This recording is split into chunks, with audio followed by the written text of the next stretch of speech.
Shalom, selamat pagi, good morning, Wilujeng Enjing semuanya. Sehat ya? Biarlah pada pagi hari ini kita bisa bersuka cita. Walaupun masih belum bisa bertemu di gereja ini tuh, tapi Tuhan persatukan kita di dalam ibadah live streaming pagi hari ini. Kita siapkan hari kita untuk memuji Tuhan. Saya serahkan pada Yobel and Friends. Tuhan Yesus memberkati. Terima kasih Bu Gembala. Shalom Bapak Ibu Saudara. Pagi hari ini kita bertemu lagi untuk kita boleh menikmati kasih karunia Tuhan. Biarlah anugerah Tuhan saja yang melingkupi setiap kita. Karena kita percaya dalam banyak perkara Tuhanlah yang membuat kita tetap menang. Pagi hari ini pastikan engkau menjadi orang-orang yang berkemenangan. Terima kasih banyak Tuhan.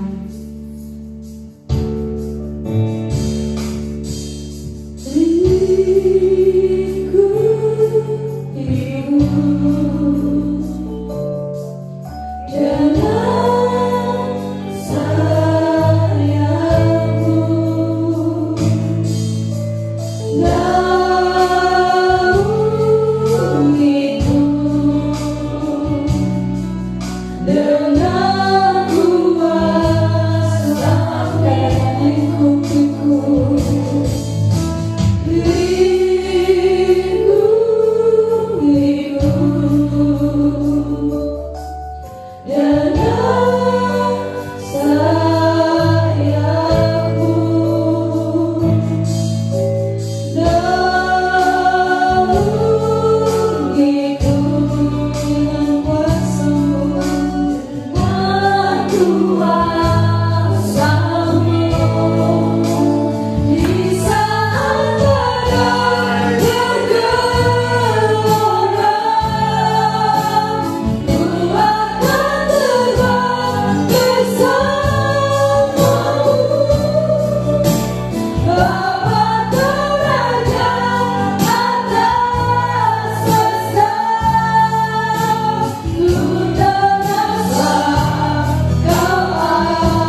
tayangan ini Tuhan. Biar semua setiap kami diberkati Tuhan. Kami percaya kami adalah orang-orang yang diberkati Tuhan, karena Engkau sudah memberkati kami terlebih dahulu. Terima kasih banyak Bapak. Terima kasih Tuhan. Biar hati kami semakin jatuh cinta padamu Tuhan. Biar hati kami selalu melekat padamu Tuhan. Selayaknya orang yang sedang jatuh cinta, begitu rindu untuk kami bertemu denganmu Tuhan. Begitu rindu untuk kami boleh menikmati kasih-Mu, menikmati pelukan-Mu Tuhan. Pagi hari ini biar kami punya hati yang selalu melekat erat dengan Engkau. Apapun yang terjadi di luar sana, karena Engkau kekasih kami Tuhan, maka kami tenang bersama-Mu Tuhan. Kami aman bersama-Mu karena Engkau menyertai kami. Terima kasih untuk anugerah-Mu. Biarlah kami seirama dengan hati-Mu Tuhan. Biarlah kami terus dan terus Tuhan. Terus genggam tangan kami, jangan pernah lepaskan Tuhan. Terima kasih Tuhan. Pagi hari ini kami masih sehat. Pagi hari ini kami masih bisa menikmati berkat-berkat Tuhan. Semua karena kebaikan-Mu. Kami tahu kami tidak perlu takut dengan apapun di dunia ini, karena Engkau yang bersama dengan kami. Sekali lagi Bapak yang baik, kami bersukacita karena pagi hari ini kami boleh bertemu dengan Engkau secara pribadi. Terima kasih Tuhan, terima kasih. Di dalam nama Tuhan Yesus kami mengucap syukur. Haleluya. Amin. Haleluya. Shalom. Sekali lagi Bapak dan Saudara, pastikan pagi hari ini kita melekat erat dengan Tuhan. Seperti yang saya katakan tadi, bagaimana layaknya kita seorang yang jatuh cinta kepada Bapa kita, jatuh cinta kepada seseorang. Orang kalau cinta tuh pasti akan melakukan banyak hal, ya. Dan pagi hari ini kita mau juga punya hati yang cinta mati sama Tuhan, supaya kita bisa melakukan banyak hal buat Tuhan, melekat erat dengan Tuhan. Amin.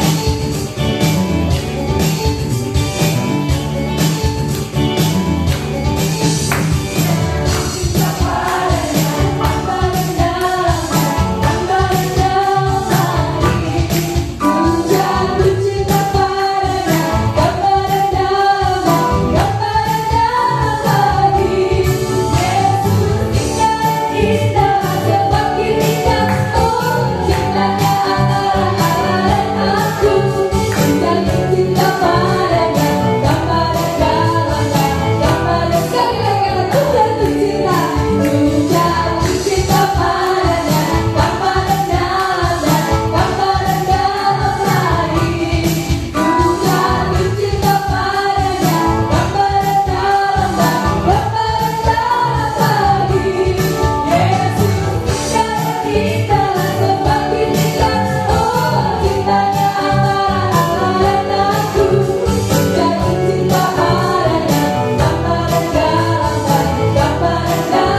Amin. Haleluya. Terima kasih Tuhan.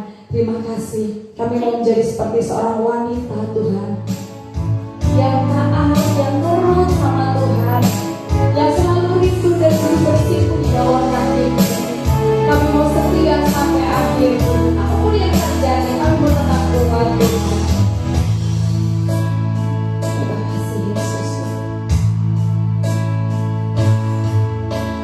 Seperti wanita mengurapimu, menangis di bawah kakimu. Demikian hidupku mengasihimu, Yesus Engkau baik banget. Seperti wanita, seperti wanita mengurapi kamu, menangis seperti bawah kakimu. Demikian hidupku mengasihimu, Yesus Engkau baik bagiku. Sampai akhir ku menutup mata, ku tetap setia menanti janji-Mu. Sampai ku dapatkan mahkota kehidupanku, ku tetap setia untuk melayani-Mu.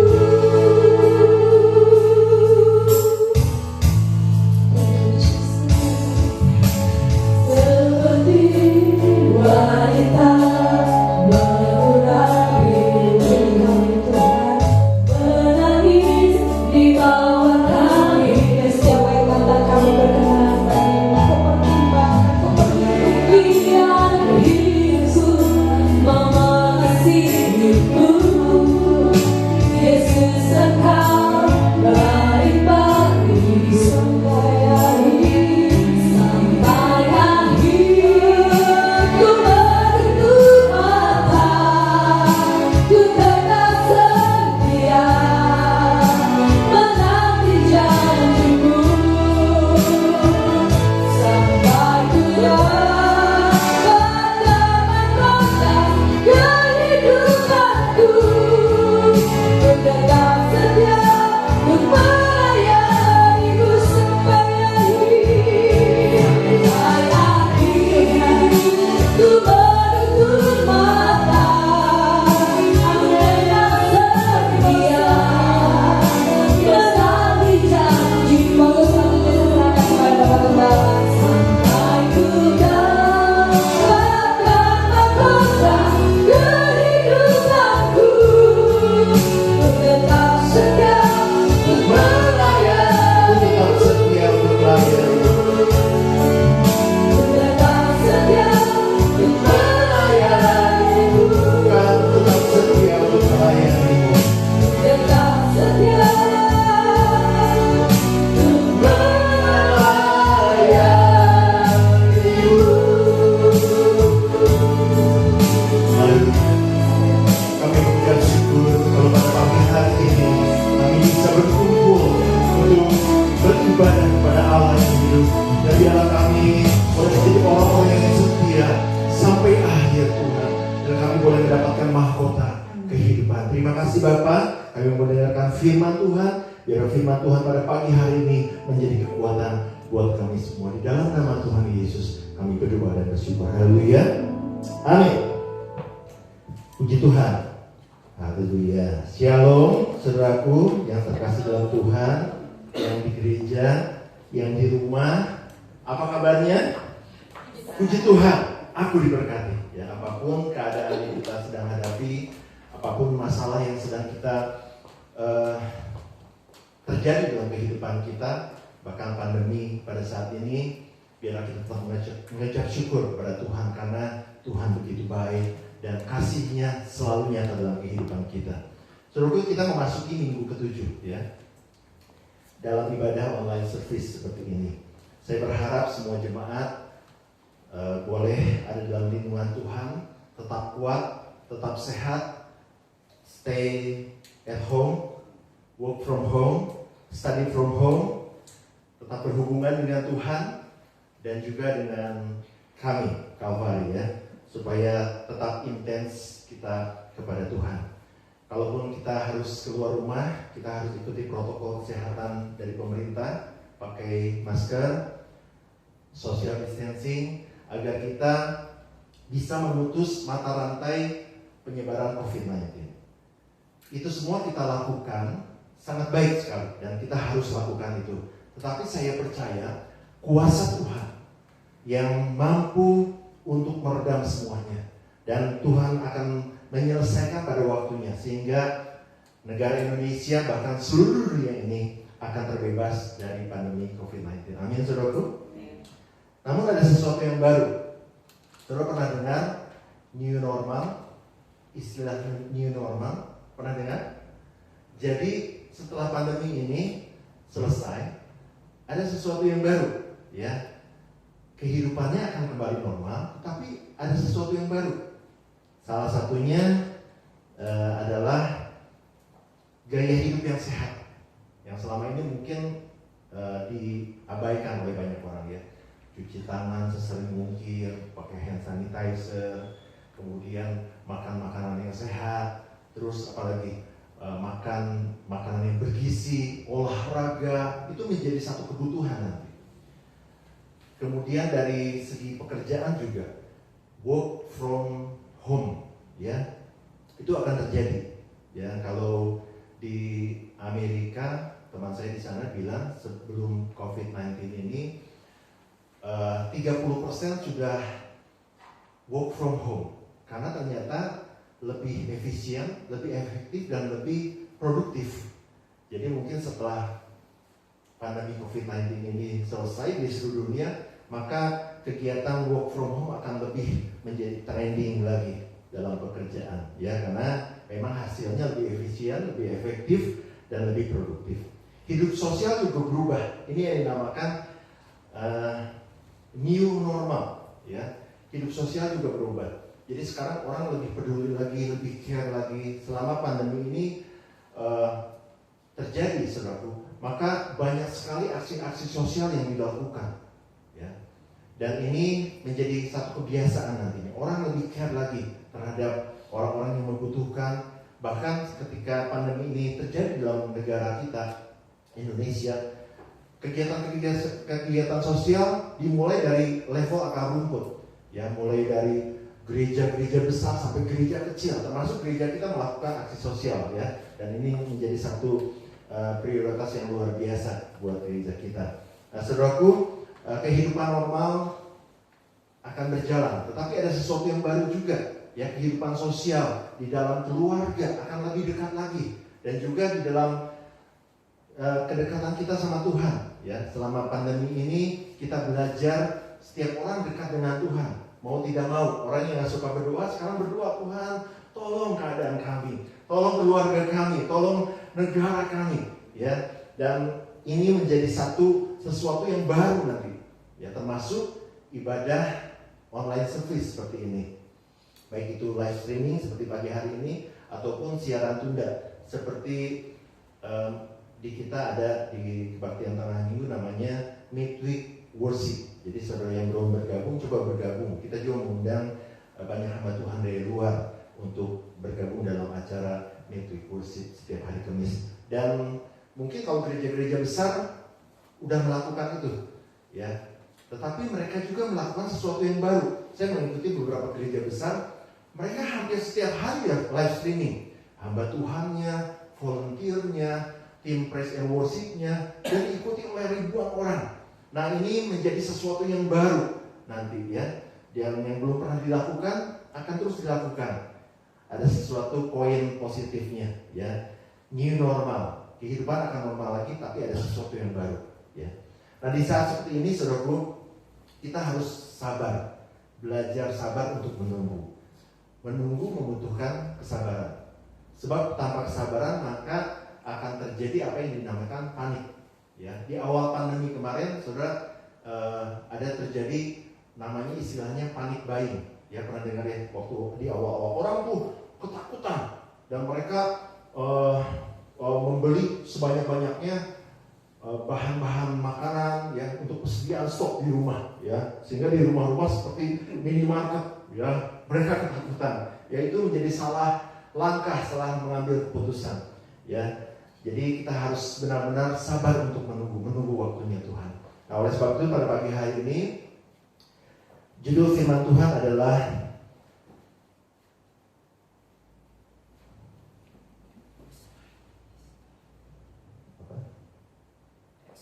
Experience His Time. Experience His Time, atau mengalami momentumnya Tuhan. Saya akan bacakan beberapa ayat buat saudara ya. Dalam 1 Petrus 5 ayat 6, karena itu rendahkanlah dirimu di bawah tangan Tuhan yang kuat, supaya kamu ditinggikan pada waktunya. Pengkhotbah 3 ayat 11, ia membuat segala sesuatunya indah pada waktunya, bahkan ia memberikan kekekalan dalam hati mereka. Tetapi manusia tidak dapat menyelami pekerjaan yang dilakukan Allah dari awal sampai akhir. Wahyu 3 ayat 7, dan tuliskanlah kepada malaikat jemaat di Philadelphia, inilah firman yang kudus, yang benar, yang memegang kunci Daud. Apabila ia membuka, tidak ada yang dapat menutup. Apabila ia menutup, tidak ada yang dapat membuka. Jadi ada waktunya Tuhan untuk membuka, ada waktunya Tuhan untuk menutup. Kata-kata waktunya itu berasal dari bahasa aslinya Yunani kairos, artinya waktu Tuhan, momentum Tuhan, waktunya Tuhan akan tiba. Tapi saat ini saya tidak membahas tentang akhir zaman, tetapi selama kurang lebih 20 menit ke depan kita akan mempelajari dan memahami bagaimana kita mengalami momentum-momentum Tuhan selama kita hidup saat ini ya. Kita akan belajar dari seorang abdi Allah namanya Elia yang mengalami momentumnya Tuhan. Elia mengalami kairosnya Tuhan. Nah, kita akan baca kisahnya. Saya akan bacakan buat saudara satu perikop dalam 1 Raja-Raja 17 1-6 berbunyi demikian. Lalu berkatalah Elia orang Tisbe dari Tisbe Gilead kepada Ahab, demi Tuhan yang hidup, Allah Israel yang kulayani, sesungguhnya tidak akan ada embun atau hujan pada tahun-tahun ini, kecuali kalau kukatakan. Kemudian datanglah firman Tuhan kepadanya, pergilah dari sini, berjalanlah ke timur, dan bersembunyilah di tepi sungai Kerit, di sebelah timur sungai Yordan. Engkau dapat minum dari sungai itu, dan burung-burung gagak telah kuperintahkan untuk memberi makan engkau di sana. Lalu ia pergi, ia melakukan seperti firman Tuhan. Dan ia pergi dan diam di tepi sungai Kerit, di sebelah timur sungai Yordan. Pada waktu pagi dan petang, burung-burung gagak membawa roti dan daging kepadanya, dan dia minum dari sungai itu. Saudaraku, ringkasan dari kisah Elia ini, apa yang dilakukan Elia bukan sesuatu yang perkara yang biasa. Dia harus berhadapan dengan seorang raja namanya Ahab, dan raja ini sangat jahat sekali ya. Dalam 1 Raja-Raja 16 dikatakan Ahab bin Omri melakukan apa yang jahat di mata Tuhan, bahkan daripada semua orang yang mendahulunya.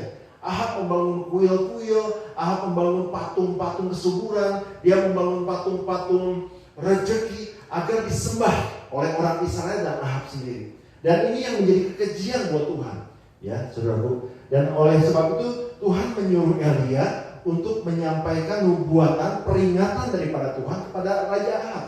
Saudara bayangkan, Elia disuruh oleh Tuhan untuk datang ke Ahab untuk memperingati bahwa apa yang dilakukan Ahab dan orang Israel itu sudah salah dan menyimpang. Dan kemungkinan besar Ahab tidak akan mendengarkan apa yang dikatakan Elia. Tetapi karena Elia ini menyatakan dirinya sebagai pelayan Tuhan, hamba Tuhan, maka dia mendengarkan apa yang diperintahkan oleh Tuhan. Akhirnya Elia ini datang kepada Ahab, dan singkat cerita Elia bertemu dengan Ahab dan memperingati Ahab. Kemudian Elia mendengarkan perintah Tuhan, setelah pergi ke Ahab, kamu harus pergi mengasingkan diri atau bersembunyi, di firman Tuhan dikatakan di tepi sungai Kerit, di sebelah timur sungai Yordan, dan harus berdiam selama musim kering. selama kurang lebih 1,5 tahun. Dan sesuatu yang luar biasa terjadi adalah pemeliharaan Tuhan. Jadi ketika disuruh oleh Tuhan, Elia nggak protes. Aduh Tuhan, di sana gersang, nggak ada apa-apa. Saya makan di mana, saya tinggal di mana? Enggak, dia nggak protes, dia pergi aja ke sana. Dan apa yang terjadi suruh? Tuhan mengirimkan makanan melalui burung gagak. Tuhan menyuruh burung gagak, memerintahkan burung gagak untuk membawa makanan berupa roti dan daging untuk Ahab sehari 2 kali selama 1,5 tahun tidak berhenti. Ya, ini satu pemeliharaan Tuhan yang luar biasa. Itu kisahnya Elia. Nah dari kisah ini kita mempelajari bagaimana kita bisa mengalami momentum Tuhan, kairosnya Tuhan, saatnya Tuhan. Yang pertama adalah heart of God's servant. Kita harus memiliki hati sebagai hamba. Ya, di dalam 2 Raja-Raja 17 ayat 1, Elia berkata seperti ini, Allah Israel yang kulayani. Artinya dia memposisikan diri, dia mengakui dirinya sebagai pelayan Tuhan. Itu yang bisa membuat dia mendengarkan perintah Tuhan. Ya, yang kedua, agar kita bisa mengalami kairosnya Tuhan, itu listen to Him, mendengarkan Tuhan. Tetapi yang pertama, kita harus memiliki hati sebagai hamba, baru kita bisa mendengarkan. Contoh, saudara, kalau saudara seorang atasan atau majikan, saudara punya bawahan. Bawahan ini atau karyawan saudara itu harus punya mental atau punya memposisikan diri sebagai bawahan yang taat kepada perintah tuannya. Sama seperti Elia, dia katakan Allah Israel yang kulayani. Dan ketika posisi dia bukan sebagai nabi besar, dia bisa melakukan banyak mujizat, tetapi dia memposisikan sebagai pelayan Tuhan, maka dia bisa mendengarkan firman Tuhan. Ya, di dalam 2 Raja-Raja dikatakan ketika Elia mendengarkan, Tuhan memerintahkan dia untuk pergi ke Ahab. Yang kedua, kata Tuhan, setelah itu kamu harus pergi ke tepi sungai Kerit. Dia mendengarkan itu. Jadi yang kedua, untuk kita mendengarkan, mendapatkan kairosnya Tuhan, mengalami waktunya Tuhan, adalah mendengarkan perintah Tuhan. Yang ketiga adalah obey to Him, atau taat pada Tuhan. Ketika Elia punya hati sebagai hamba, heart of God's servant, dia kemudian listen to Him, mendengarkan perintah Tuhan. Yang ketiga, dia tidak berhenti sampai di situ, dia obey to Him, taat pada Tuhan. Ya, ketika itu Elia disuruh untuk pergi kepada Ahab, sedangkan Ahab itu raja yang jahat, bisa saja Elia dibunuh, tapi Elia pergi sebagai langkah dia taat kepada perintah Tuhan.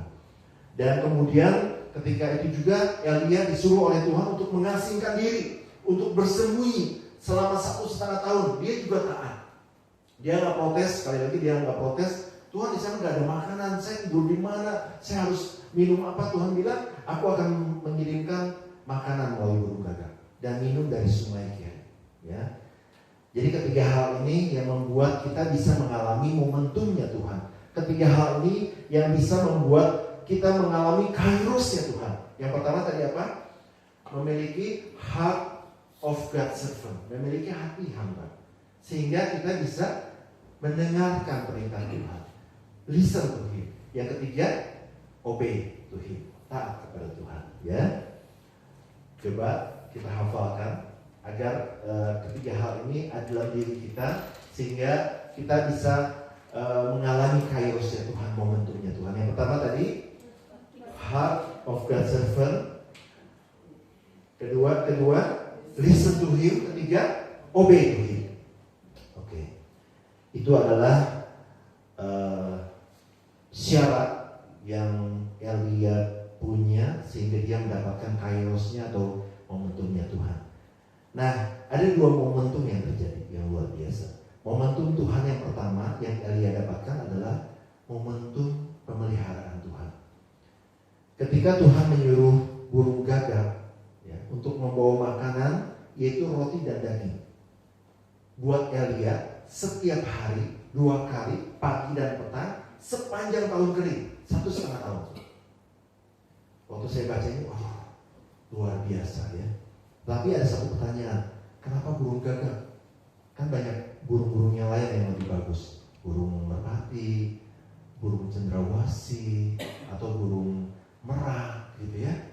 Kok burung gagak? Karena burung gagak dari abad pertengahan, dari zaman dulu memang dimitoskan ya seperti itu ya. Jadi burung gagak ini lambang misteri, lambang sesuatu yang menakutkan. Di Indonesia sendiri kalau ada burung gagak katanya ada petaka ya. Tetapi yang menarik adalah Tuhan menyuruh burung gagak untuk membawa makanan berupa roti dan daging. Terus ada anekdot ya, dagingnya matang ya. Saudara yang di rumah coba berpikir, roti dan dagingnya matang. Saya pikir kayaknya matang.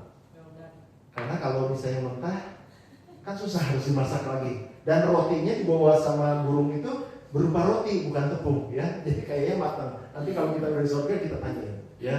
Rotinya dan dagingnya pasti matang ya. Mungkin ada rasa barbecue, ada rasa macam-macam lah ya.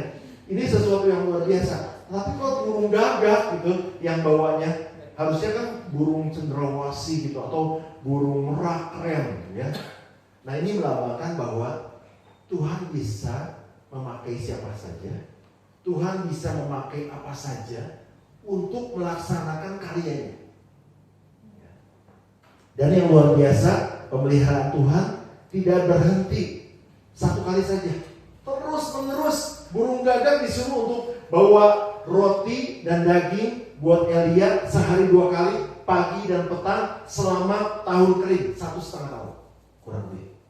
Ya, itu momentum pemeliharaan Tuhan buat Elia. Nah, momentum pemeliharaan Tuhan juga akan terjadi buat saudara dan saya. Ya, oleh sebab itu jangan khawatir di masa-masa pandemi COVID-19 ini.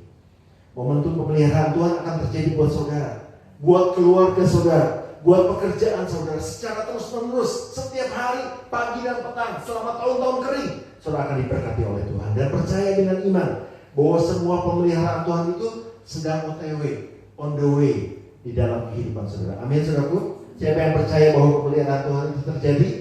Sama-sama katakan dengan saya pasti alami momentum pemeliharaan Tuhan. 1, 2, 3. Saya pasti alami momentum pemeliharaan Tuhan. Amin. Asalkan ketiga hal itu ada dalam kehidupan kita. Apa yang pertama? Hati sebagai hamba. Kedua, mendengarkan perintah Tuhan. Ketiga, melakukan perintah Tuhan, taat pada Tuhan ya. Dan momentum yang kedua adalah momentum kemenangan. Singkat cerita, ketika Elia mengingatkan Raja Ahab yang jahat itu untuk berbaik pada jalan Tuhan, ya, dia nggak begitu aja menyampaikan, perlu bukti. Ya, oleh sebab itu Elia mengadakan tantangan atau zaman sekarang challenge, ya, bukan challenge beras challenge ya yang tempoh hari saya lihat Esther bikin beras challenge, ya, bukan. Tapi challenge ini adalah menantang, tantangan untuk setiap orang membuktikan bahwa yang disembah itu adalah Allah yang hidup. Akhirnya mereka sama-sama ke Gunung Karmel, ya. Elia melawan 450 nabi-nabi Baal, termasuk penyihir-penyihir ada di dalam. Mereka harus menyiapkan korban bakaran, tetapi biasanya kalau korban bakaran itu dibakar, ya, dan dipersembahkan kepada Allah. Tapi kali ini enggak. Mereka harus berseru pada Tuhan yang masing-masing dan korban itu akan dibakar, akan diterima dari oleh Allahnya dari langit yang ada turun api seperti itu. Akhirnya diberi kesempatan dulu kepada nabi-nabi Baal yang jumlahnya 450. Kemudian mereka mulai berdoa.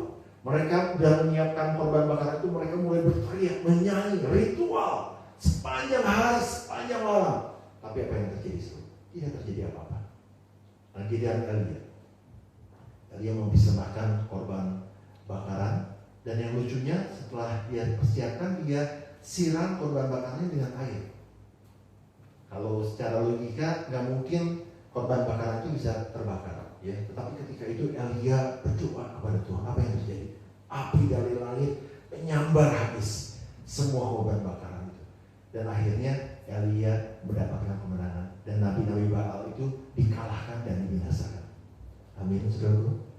Momentum kemenangan akan saudara alami ketika saudara berperang bukan dengan nabi-nabi Baal, tetapi dengan dunia ini, dengan roh-roh di dunia yang bisa mendatangkan kesusahan, dengan roh-roh di dunia ini yang bisa mendatangkan masalah-masalah dalam ekonomi, dalam keuangan, dalam keluarga, dalam pertemanan, bahkan roh-roh jahat, roh-roh yang di dunia ini bisa mendatangkan sakit penyakit, sama seperti pandemi COVID-19 ini, ya saudaraku. Tetapi firman Tuhan ayat terakhir mengatakan dalam 1 Yohanes 4 ayat 4 mengatakan, roh, saya akan bacakan, sebab kamu berasal dari Allah anakku, dan kamu telah mengalahkan nabi-nabi palsu itu.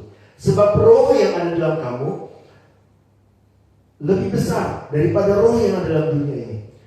Jadi karena roh itu lebih besar dalam kehidupan saudara, maka saudara dapat mendapatkan momentum kemenangan ini. Amin, saudaraku. Siapa yang percaya bahwa momentum kemenangan saudara akan alami? Sama-sama katakan bersama dengan saya. Saya pasti alami momentum kemenangan. 1, 2, 3. Saya pasti alami momentum kemenangan. Puji Tuhan. Dan biarlah firman Tuhan pada pagi hari ini memberi pengertian dan kekuatan iman pada kita semua, memfokuskan paradigma kita bahwa momentumnya Tuhan, kairosnya Tuhan, waktunya Tuhan, yaitu momentum pemeliharaan dan momentum kemenangan, pasti saudara alami. Haleluya.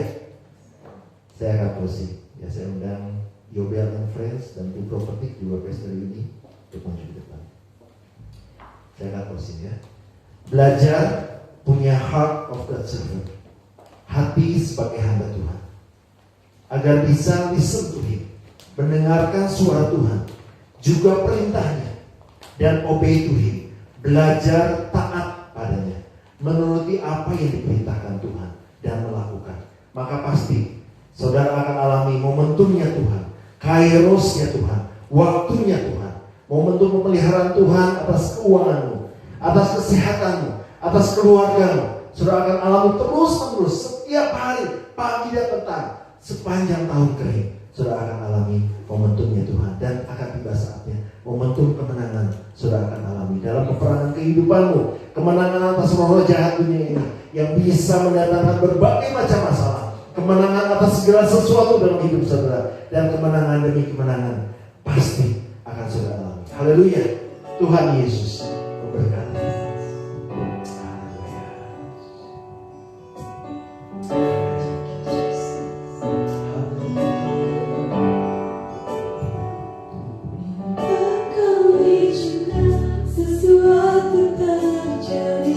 Tuhan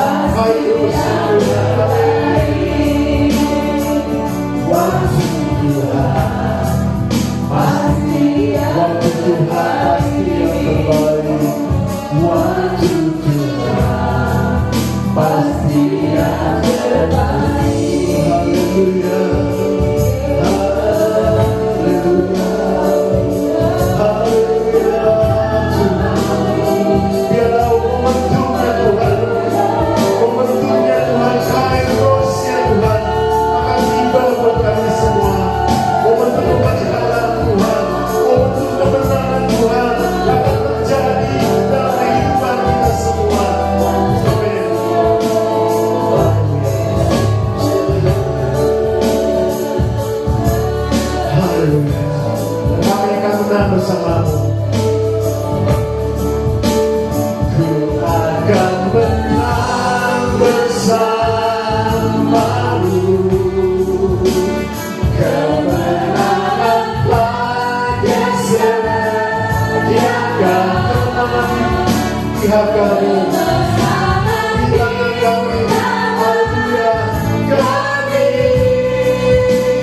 Tuhan Yesus dipilih Tuhan pemenang yang menyertai kami. Tuhan pemenang ada bersama kami.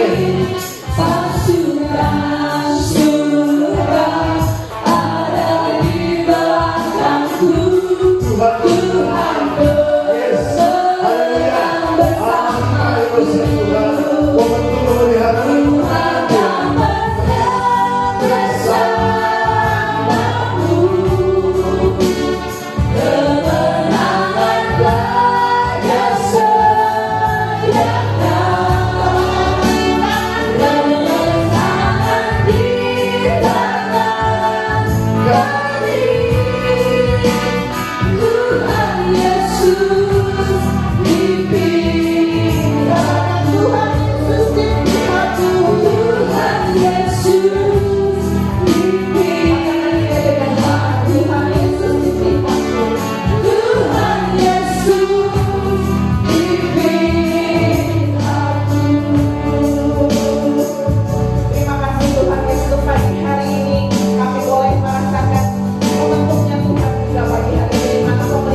dan kami tetap memelihara hubungan kami dengan Tuhan. Kami tetap taat kepada firman-Nya Tuhan Yesus. Kami tetap mendengar apa yang menjadi perintah Tuhan untuk kehidupan kami. Dan juga Tuhan Yesus, biarlah kami juga boleh senantiasa membawa hati kami dalam kehidupan kami sebagai hamba, memiliki kerendahan hati Tuhan Yesus. Karena kami tidak bisa berbuat apa-apa tanpa Tuhan. Kekuatan kami terbatas Tuhan Yesus. Engkau mungkin memberikan kepada kami berkat-berkat, tapi semuanya itu berasal dari Tuhan. Dan bila kami tetap ingat Tuhan Yesus bahwa kami ada, ini karena pemeliharaan Tuhan. Dan kami percaya kemenangan juga ada di tangan kami Tuhan Yesus. Jika Tuhan ada di pihak kami percaya Tuhan Yesus, kami tidak usah khawatir lagi. Berikan kekuatan Tuhan untuk setiap jemaatmu. Dan yang terlebih juga yang pada saat ini ikut live stream pada pagi hari ini, biarlah berkat firman Tuhan ini boleh menjadi kekuatan buat kami semua. Terima kasih Tuhan, kami mau persembahkan juga pelayanan kami hari ini agar menyukakan hati Bapa di surga. Dan biar Tuhan minggu-minggu berikut, kalaupun kami harus mengadakan tetap live streaming seperti ini, kami percaya Tuhan yang akan bukakan rahasia-rahasia firman Tuhan yang baru, yang menguatkan kami untuk membimbing terus kami Tuhan, agar kami tidak menyimpang ke kiri atau ke kanan. Kami tetap taat kepada Tuhan Yesus, sehingga momentum-momentum itu boleh kami peroleh dalam kehidupan kami. Terima kasih Tuhan, di dalam nama Tuhan Yesus kami bersyukur. Haleluya. Akan tiba saatnya kairos Tuhan buat saudara dan saya. Momentumnya Tuhan, momentum pemeliharaan dan kemenangan pasti akan kita alami. Sekarang saudara, mari kita angkat kedua tangan kita, siap untuk menerima berkat Tuhan. Diberkatilah keluargamu, diberkatilah kesehatanmu, diberkatilah pekerjaan dan hasil kerjamu, dan diberkatilah orang yang mengandalkan Tuhan, yang menaruh harapannya pada Tuhan. Sekarang saudaraku, terimalah berkat yang besar dari Allah Bapa, cinta kasih yang luar biasa dari Tuhan kita Yesus Kristus, yang bersekutuan dengan Roh Kudus, akan beserta kita mulai pagi hari ini sampai Dia datang kali yang kedua. Di dalam nama Yesus kami sudah berdoa dan mengucap syukur. Haleluya. Amin. Amin. Puji Tuhan. Kita sudah menyelesaikan ibadah live streaming pada pagi hari ini. Biarlah selama seminggu ke depan saudara tetap menjaga hati saudara untuk terus connected sama Tuhan. Dan saudara bisa membagikan firman Tuhan yang saudara dapatkan pagi hari ini kepada yang lain. Mungkin ada yang tidak melihat live streaming, saudara bisa share yang firman Tuhan ini kepada yang lain ya. Dan juga terus tiap harinya pastikan bahwa saudara semua berjalan bersama dengan Tuhan. di dalam firman Tuhan, sehingga pemeliharaan Tuhan dan kemenangan Tuhan boleh saudara alami dalam kehidupan saudara. Akhirnya kami tim pelayanan pada pagi hari ini mengucapkan Happy Sunday, Jesus bless you.